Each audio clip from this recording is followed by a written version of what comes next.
Welcome, fellow confidence crusaders, neuro nerds, and success equalizers.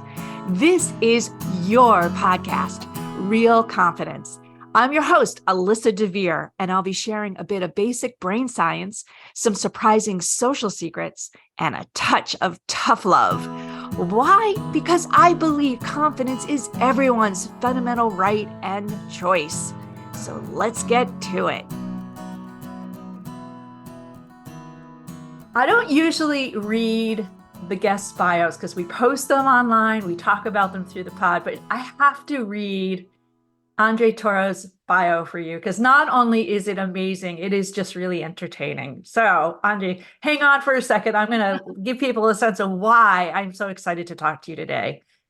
You are from a Venezuelan family, and you're a photographer, and your background, you say, is atypical. I'm not sure if it's atypical or just ridiculously interesting. You studied as an electrical engineer, and you have an MBA from MIT, but we're going to tell the story of what happened. And part of it is that you had a concussion. Part of it is you had a life awakening. You have all this corporate background. And so you really did change who you were from a career woman perspective in a very dramatic way. I love this part that you say you're a hugger, a dreamer, passionate soul, obsessed with human connection and emotive storytelling. So let's get into the storytelling. Thank you so much for being here. Talk to me. Like you grew up in Venezuela. Let's start there. Yes, I grew up in Venezuela, 26 years, lived there. In Venezuela, you don't move out for college. So I actually went to college while living with my parents. I absolutely loved it. And I picked engineering back then. I was between being a doctor and being an engineer. I got admitted into both. And then I decided to go into engineering. And when I was picking my major, in Venezuela, you get to pick a career from the get-go, right? So I was like, what should I do? I picked electrical engineer. And the reason for that is because it was the hardest one. I was a nerd. I was kind of like Hermione in school, like raising my hand all the time. And I just wanted a challenge. And why not, right? So I picked the most difficult college back home, the most difficult career to get in and to pursue. And that's how I ended up being an electrical engineer. It was super fun. Yes, it was fascinating. I was a math TA my entire career, the 5 years in engineering school. I taught the most complicated math, and I loved it. Life was good. Was I super passionate about electrical engineer? Probably not. I would say that in vacation, my peers would like build like robots and controls and this and that. And like, I wasn't as passionate to be doing that in my free time, but it just taught me how to think. And my dad always told me like engineering like teaches you how to think. And that's basically what it did. It just gave me a framework. It gave me a method and opened my mind to think differently. And I think that's what I took away from that experience.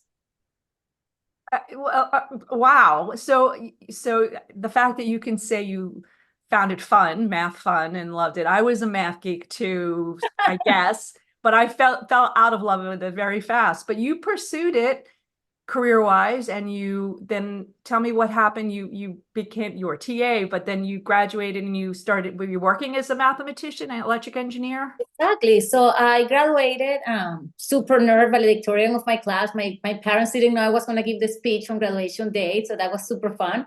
And then after that, I went into consulting. So right after that, I decided to do management consulting. I wanted to put into action something a little bit different. So I kind of transitioned into business like early on because I did not work in the field, electric engineering field as much.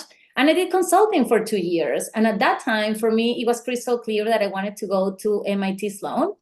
My brother-in-law has tenure there. He came here in 91. And since I was like 8 years old, I would sit in his classes. So I grew up knowing I wanted to go to Sloan, even before I knew I wanted to be an engineer. So my ultimate goal was to go to Sloan. What did I do beforehand was something in between so I could get to MIT. So that was kind of like my obsession. Like I wanted to go to MIT. And then at that time, I met my husband. And he's like, oh, by the way, I'm moving to the US in 2 weeks. I was like, oh, where are you going? To Boston. Oh, really? Yes, I'm going to Boston. I start like in a month. I was like, oh, this could work. Like, I want to apply to MIT next year. Like, let's see what happens. And that's another whole podcast. But basically, we started dating. We only lived in the same country for 6 weeks. And then he proposed like 4 months in. I said yes. We only saw each other like 6 weeks in the same country. And then we got married 1 year after we met. And I moved to the US with my new husband, with my new country. Like I just jumped in a plane for my new adventure and I loved it. I went to Sloan and it was exactly what I was expecting. All these super smart months. At that time, I was not the smartest in the room. I started to be humble. I was like, oh my goodness, like these people are incredible. And I learned so much. I fell in love with marketing. I took all the marketing classes. Funny enough, I did not want to be an entrepreneur. Like it was never something in my bucket list. I didn't take any entrepreneurship classes whatsoever at MIT. Whether my husband, who was in Babson, like he was the entrepreneur DNA. So it wasn't in my tracks or in my dreams to become a business owner ever. I wanted to be like CEO of Procter and Gamble. That's what you want to be if you're Venezuelan, right? Like that's a big corp back home. So I had like all these dreams to be a big name in the corp world. And that's where I started. So Microsoft gave me an internship. I loved it. I loved it so much. I took the offer on the spot to come back full time. We moved to Seattle. I worked there for 5 years and absolutely loved it. But life kind of like gave me the opportunity to reinvent myself, even at Microsoft. So I was in the big mothership corp, like working in the office business group, right? I had like $300 millions in like marketing budget. And I was like this big establishment. And suddenly they asked me if I wanted to jump ship to MicrosoftStore.com, that they were starting their online store to sell directly to consumers and like compete with Best Buy and like all these stores. And it was a startup. No one believed it. Steve Ballmer didn't have any budget on it. And she's like, and they're like, okay, you're in the office business group. We need an office category manager. Do you want to jump ship? I was like, I don't know what a category manager does, but absolutely. So I jumped ship into this startup within the mothership. And I was like employee, I don't know, number 8. We had no budget, like nothing. And then by the time that I left, that team was like 150 people. So we grew that team magically. Like everything that I had learned from the mothership, I started implemented. So it was my first startup kind of like mindset, but still within the Microsoft environment, which was very safe. Then I had 2 kids. It didn't make sense to raise them in Seattle, so close to Alaska and not family. So we said it doesn't make any sense. Let's move back to Boston. My twin sister, identical, lives in Boston. My older sister also lives in Boston. So we have this is home. So we moved back and I joined Wayfair. And I was doing one of the verticals that I had learned in my super awesome Microsoft experience. And then one day, the VP of talent booked coffee with me. And she's like, Andre, you're a people's person. I was like, yes. And you're an engineer. I was like, sure, yes. Do you want to come and run talent acquisition for the company for engineering? And I was like, I've never done HR. I don't know what talent acquisition actually means, but yes. By all means. So I jumped ship again and had to redefine myself for the second time career-wise because I've never done this before. But I was like, yes, I'll take pieces and bits from here and there. And I loved it. It was probably my favorite corp job ever. They gave me a white canvas. They needed to hire like 40 engineers a month. We were hiring 4 at the time. So it was like pretty drastic. And I loved it. It was the time of my life. And doing that job that I loved so much is when I had a concussion, basically. So that's the whole story up until the hitting the head and running down the stairs in my house. But up until that moment, I was having the time of my life in corp. Time of your life. And, part of this is that you're just so open to these adventures that, it sounds like you just were like, yeah, I'll try something new. I'll learn something new. And I have to like, just say that's awesome. So let's talk about this concussion. I mean, this story is it's fabulous. Now done. What happened? Yes. So since I was a rush mom, I didn't have time for the browser in the computer to expire. I was buying some tickets to Portugal. The browser was going to expire. I needed to get to my computer really fast. And I jumped and I gained height when jumping down the stairs. And I forgot there was a door at the bottom of the stairs. So when I gained height, I basically hit the door frame with my head, bounced back to the back of the stairs and then forward. So I had 3 concussions in one. I wish I had vomited or gone black because then people would have taken me more seriously. But since I just stood up and like thought I was okay, no one believed it had been a massive concussion. It's like, oh, Andre's nothing. Take the day off. Like put ice. My doctor like didn't do a big deal until like a month out. I was non-functional. Like the headaches were absolutely insane. I didn't even know like what was going on. I ended up going to the ER. They finally referred me to the neurologist. And the guy's like, as of now, you're going to medical leave indefinitely. You have a massive concussion. I had to do vestibular therapy, executive therapy, cognitive therapy. I lost my ability to do math. I couldn't remember 3 numbers in a row. So it was like really, really, really bad. My mom had to move with us from Venezuela because I couldn't tie my shoes or like bath my children. My kids were little. They were at the time 3 and 5. So it was like really, really bad. So I went on medical leave after having the time of my life and the job that I love so much. I suddenly found myself no screens. So I couldn't do books. I couldn't do TV, screen, phone, nothing, nothing. Literally a black room. I started to listen to audiobooks that I had never done before. And I started meditating. That was the only thing that basically brought the headaches down. And then all these therapies took my life because I had to go every single day in the beginning and then 4 times a week and then 3 times a week. And it took me like many months to kind of like recover and get to baseline. And through that time, it was an awakening, right? Because you start thinking, like as a rush mom, when do you think? Like there's never time to think. What is it that you want to do with your life? Like you're just in automatic autopilot, just going through life, pushing through the days. And at that time, back the story, I love photography. You must be saying like, why is she a photographer? So I took photography classes while working full time in Microsoft because I loved it. When my oldest was born, this deep desire inside me of like just freezing time and like get photos that no one was giving me, that deep desire came. So I went for school for it. And then I always joke with my husband, one day I'm going to be a photographer. But when, right? I was making so much money. I was managing a team of 40 people. I was like loving it. I was ambitious. Remember, I want to be CEO of something. So I was like, this is beautiful. But life gave me the opportunity to stop and think. And it was clear. I was like, you know what? It's now or never. Like, I'm just going to make drastic changes. I've always wanted to be a photographer. My oldest was starting kindergarten at that time. And she was struggling through my concussion. And I never knew she was struggling so much. She wasn't doing good in school. And I didn't understand it's kindergarten. And then my sister, who's a therapist, is like, have you asked her how she felt about the concussion? I was like, no, because we've been kind of like trying to put like like a happy face, like the life is beautiful around all of these. And then I asked her and she started crying and she's like, Mom, I thought you were going to die. And I was like, oh my God, no, sweetie, of course, because I went from being super mom to super absent, like being laying in bed days at a time. So I was like, no, but I knew something got to change. She was in this big transition in life. I went to talk to the kindergarten teacher and I told her my big idea that, I think I'm going to quit. And she's the one that actually pushed me. Like on my way to Wayfair, I had the parent teacher conference right before. And she's like, go for it. This is going to be the absolute best thing you do for your daughter and for you. She needs you. Like this moment in time is critical. You have the passion, you have the skills, you have the time. If not for that teacher, I don't know if I would have felt great about it because I was crying all my way up to go and quit. My husband was completely on board. He's like, go for it. I've seen you reinvent yourself multiple times. I've seen you grow businesses here and there. Like, why not yours? And he's super entrepreneur, remember? So he's like, go for it. He's like, okay, the only things that we cannot have the Rockefeller lifestyle and not the salary. Like if you're okay with like bootstrapping and camping and not traveling internationally twice a year with the kids, then we're good. So we took the leap and I quit and I went to Wayfair and I quit and it was super hard because I truly love what I did.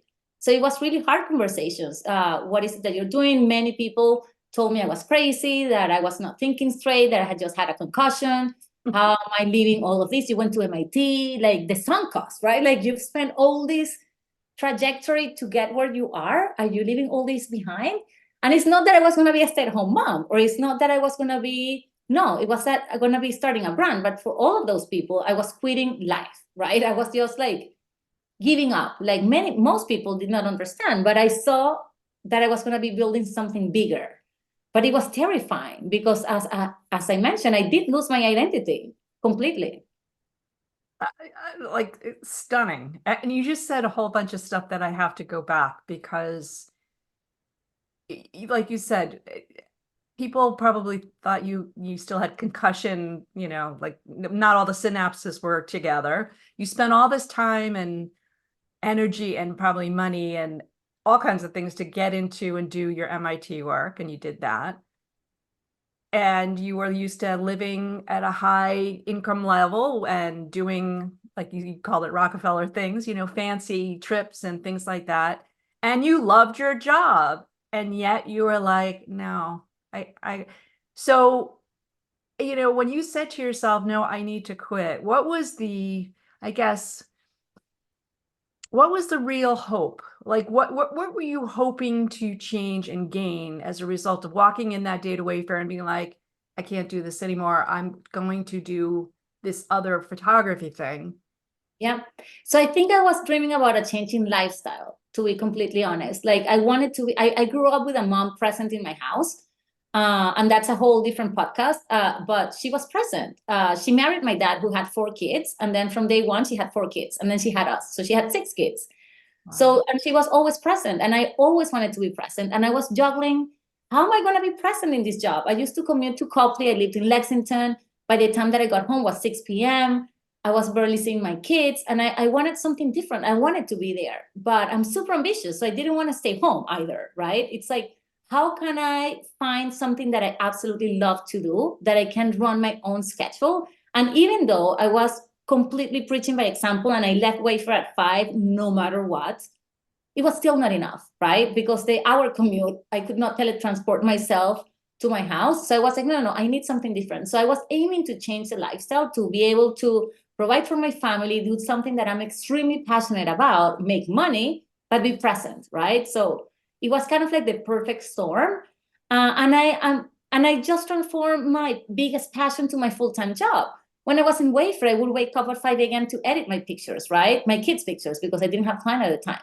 So the fact that I could do for a living something that I could use my free time to do, I was like, this is the biggest win ever. Like, people are going to pay me to do what I absolutely love the most. So it made sense, but it was hard because I didn't have clients. When I jumped ship, is some people bootstrap and they build something and then they jump and they never go from a hero to zero. I went from hero to zero because I didn't have any clients waiting for me, right? Mm-hmm. It was just the unknown. It was the hope, my husband's commitment, and like hope that I was gonna do it, but there was no reassurance. But I told my husband, I don't have a disability, right? Like if I ever have to go back to work, I can go back to work. But I'm not gonna think that I have a plan B, because I wanna go all in without a plan B. There's no plan B. This is plan A, B, and C. If something were to happen, then I would then change to another plan A. But like I went in all in. So the very next day I went to the bank account. I opened the bank account with my mom. I did the LLC. I found a lawyer, like everything. Like within a week, my business was established and off I went. But telling people what I was doing and what I was aiming for was devastating in the beginning, because my titles and the size of my team and my salary and my titles had always defined me. So I lost my identity. Like I even stopped going out like for 6 months, because when people ask me, what do you do? I couldn't articulate, as I do now with pride, like I'm a family photographer and I specialize in family portraits and headshots. I couldn't say it because I felt that it was not enough, that it was not meeting people's expectations of me, of this nerd Hermione, that top of her class. I went to MIT. No, it's like they had big hopes and I was not fulfilling their hopes. But now I can walk into a room and I'm there because I own the room, but I be able to like refine my identity, and like now it's a true calling, right? But at that time was a hope, was a true hope, but with no reassurance. My friend, I like, wow. And I say wow because you're right. You when you said you gave up your identity, we do look at our careers as who we are. And when we walk into a room as strangers and we want to introduce ourselves, we have to feel good about what we're doing to like, pull it off, so to speak, right? I'm an engineer, I'm a photographer. But you're right. How should I say it? The impression that people probably have between somebody who introduces them as a photographer versus a Microsoft engineer, there's a difference. So how did you handle that? How do you get the confidence to basically be like, I'm a photographer now and I rock more than ever? Like, how did you reconcile that difference? Yeah, I would say through tears. Like I think I remember telling you the first client that I took happened to be the husband went to Sloan, right? And when he met me and I photographed their family, it was awesome. One of my first clients, he said, what? You went to MIT and you're just a photographer? Oh, yeah. He said that. And when I got to my car, I cried and I called my sister and the therapist. And I was like, and she's like, you go there and next time you tell him that by choice, that you're a photographer by choice, that you chose this. It's not like a demotion, it's that you chose it. But it took me a while to understand that people will not understand it. They'll judge me, and that's fine, because I was so happy inside of me. Still managing headaches, by the way, that took a long time to forgo, but I was happy. I was building something, and I'm not afraid of the unknown. Like, one of the best things that you can give me is a puzzle. I love puzzles. I love not knowing where I'm headed. I love like the mystery of like fixing things and making them happen. So I was having the time of my life. I was scared about the salary, but we had savings, right? It's not I jumped in and I couldn't provide for my family. If I were in a situation that the bread or where the money was going to come to eat, it would have been different. But we went from a place of my husband has a full-time job, the benefits are still coming from his, so we switched that. So we were stable that way. And that gave me freedom to do this as a plan A. But since I never had a plan B, I was like, I'm going to make it work and I'm going to prove the world wrong. So I found my confidence by, oh my God, I'm going to prove you. Like, I'm going to prove the world that this is a way of living. And now I'm the living example of that. Now I make so much more money than my director role in Wayfair, right?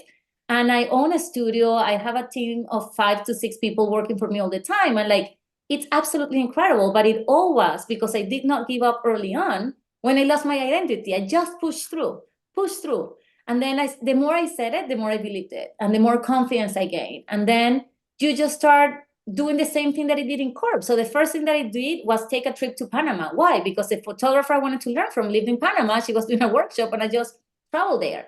And then I ventured with a photographer from Colorado, right? And I did all of this. And then I kept looking for coaches and mentors in the same way that I did in the corp world until I found my own voice, my own style, and then took pieces from here and there. And I was, okay, this is it. This is what I want to do. And from the beginning, I said, I'm building a brand. I'm not going to be freelance. This is not a hobby. So this needs to make money. So from the beginning, I took that approach. So I was never an artist. To this day, I don't consider myself an artist. Do I do beautiful photography? Absolutely. But I'm a business owner. I'm not an artist. And I think that mindset, it's really, really important, because you're not giving your work for free. You're just not experimenting life. No, you're just changing lifestyle. And this is a full-time job, right? Do people see it as a full-time job? I don't care. Like, absolutely don't care what they live and what they think. But it's so fulfilling. It's a life calling that even makes money. So it's kind of like a win-win environment. I control my own hours and I'm there for my kids. I do not miss any game. My husband is like, I don't know how you do it, because I'm there at pick up and drop off. And I work like crazy. I'm blessed with a mind that can concentrate in 30 seconds. So I can get into the zone really fast. And I work in chunks of time that for someone that might not be manageable, right? But that's just the way it is. And I know my kids will not be this little long. So I will get more hours as time goes by. And I know that. And I crave working time. So I absolutely love this. My husband has to unplug me at night because I would go and go and go. Like an energizer bunny. Oh, I love it. And, I could listen more and more and more to you forever and ever, but we're going to take a really quick sponsor break because I have one lasting question for you. And when we come back, not everybody, you said you were given the opportunity because of the concussion to have this divine kind of, thought process, and it's beautiful, but not everybody is going to have that, nor, may look at it that way. So when we come back, I would love you to give kind of in hindsight, which is always easier. You're in Sloan, you have these ambitions, what do you wish you knew then that would have put you on a path maybe sooner, better, faster, easier? I don't know how you look at it, but we're going to find out in a couple of seconds. We'll be right back. Want to level up your confidence, your career, maybe even your coaching? Well, then head over to AmericanConfidenceInstitute.com. E-classes are there, as well as our coaching certification program, and you don't need any coaching experience to do it. However, if you are an experienced coach, you can get ICF and SHRM continuing credit. It's fast and easy. If you work in an organization, consider bringing in a kick-ass keynote or a uniquely engaging workshop. We also have team learning programs, and they all apply to both your personal and professional life, which makes them really special. They're great for ERGs, the leaders, the member programming, or really any type of professional learning and development in your organization. So give us a holler at www.americanconfidenceinstitute.com.